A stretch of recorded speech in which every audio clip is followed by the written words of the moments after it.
Let's dive right into this explainer and explore a powerful ancient framework that, honestly, completely transforms how we handle disagreements. I mean, have you ever felt like modern debates are just shouting matches where literally no one is actually listening? Well, it turns out ancient Indian philosophy totally nailed this problem thousands of years ago. Today we're going to walk through the fascinating taxonomy of debate found within Sanatan Dharma and unpack exactly how it teaches us to communicate, argue, and ultimately find the truth. This brilliant quote immediately frames our whole focus today. While other people sharpen their knives, Indians actually sharpen their logic. It perfectly highlights the profound difference between destructive combat and rigorous, truth-seeking dialogue in the ancient Indian tradition. Instead of, drawing physical weapons to settle a dispute, the ultimate weapon was the mind. Logic, understanding, and structured debate were absolutely revered.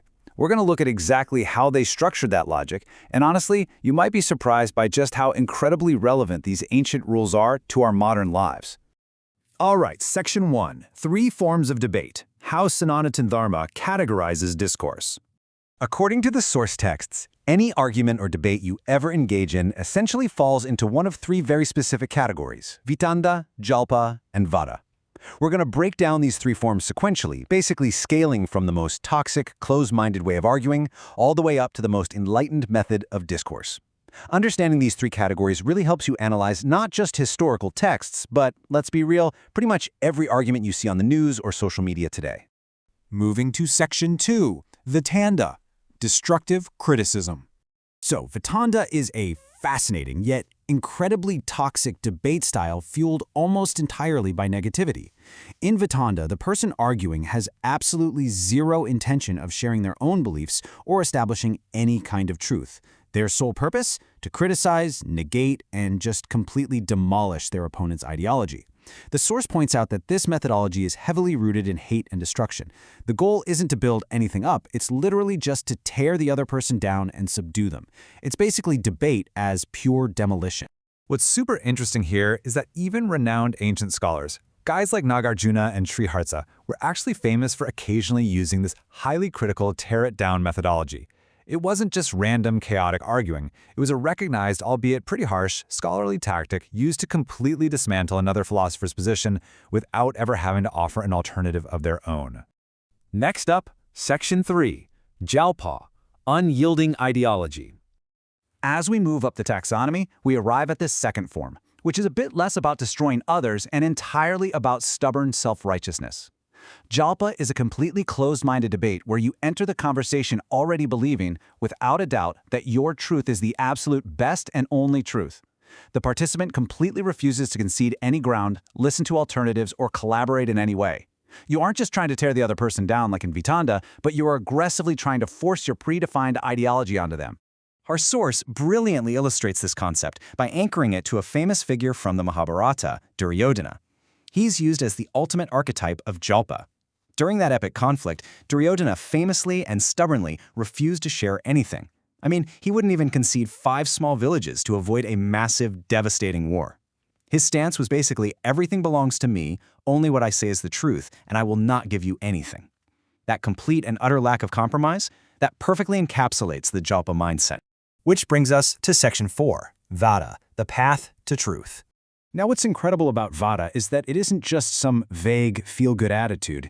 It is a strict mechanical procedure that literally forces empathy. It breaks down into 4 main steps. First, you actually have to listen. Second, and this is the absolute genius part, you have to rephrase what your opponent just said in similar words to prove you truly understood their point. You can't just wait for your turn to speak. Only after you've accurately represented their view do you get to establish your own views. And finally, you work together to come to a conclusion.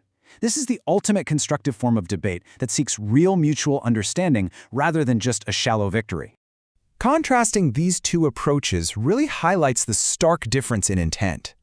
On one hand, you have the knives of Vitanda, destructive criticism, where the goal is merely to subdue and destroy.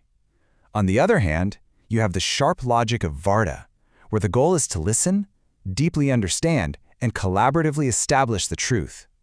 It's totally the difference between trying to win a fistfight and trying to solve a giant puzzle together.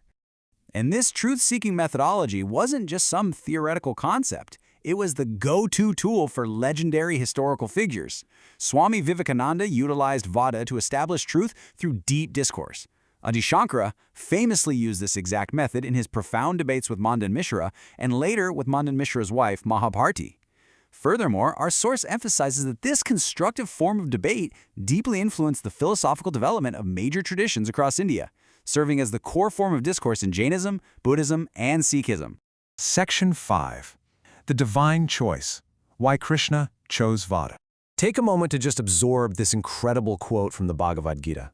In Chapter 10, Sloka 32, Bhagavan Krishna is explaining his divine presence within all creation. He states that among all the teachings to find truth, he is the self-knowledge. And specifically, among all the different sorts of debates where people dispute to find the truth, he is Vada. He explicitly aligns the divine presence with this constructive, empathetic, and highly structured pursuit of truth. Not the destruction of Vitanda, not the stubbornness of Jalpa, but the active listening and understanding of Vada. This simple phrase captures the beautiful underlying philosophy of Vada perfectly. The entire reason Vada is championed as the absolute highest form of debate is based on this one core belief. Truth is only one. However, different scholars and different people in general will naturally express it differently. Because the ultimate truth is singular, we shouldn't be tearing each other down. Instead, we have to work constructively together, actively listening and rephrasing to piece together our different ways of expressing that one singular truth. To wrap up our explainer today, I really want to leave you with this final provocative thought. The next time you find yourself entering a disagreement, whether it's a deep philosophical discussion, a heated meeting at work, or just, a crazy comment section online, stop and ask yourself, which form are you bringing to the table? Are you just sharpening your knives to destroy your opponent with Vitanda? Are you stubbornly refusing to listen like Duryodhana with Jalpa? Or are you sharpening your logic, listening, and rephrasing to find the actual truth through Vada? The choice, as always, is entirely up to you.